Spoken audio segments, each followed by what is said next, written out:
Okey, nama saya Amirul Nasri bin Muhammad Dino Khairul. Asal Terengganu, Kuala Terengganu. Kampung Marang, Kusile. Dapat tahu pasal kerja ni saya melalui Facebook dan saya terus kontak dengan Encik Farhan untuk interview pada hari ni. Kat macam kita dapat lebih lagi lah yang kita harapkan sebegini, tapi kita dapat tu macam lebih daripada yang kita jangka tau. Okey, contohnya macam saya jangkakan just macam dapat kedai, kerja dalam kedai, tapi ni dapat kerja macam dalam office, tempat pun ada aircon, sejuk.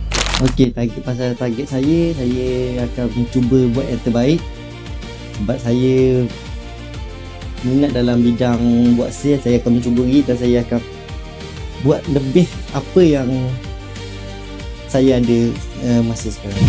Dalam masa 10 hari saya dalam 2-3 ribu. Pada yang siapa yang ingin cuba dalam bidang bisnes, boleh lah cuba kat sini. Sebab sini dia akan ajar step by step dan dia akan bagi kita motivasi untuk terus ke depan lagi.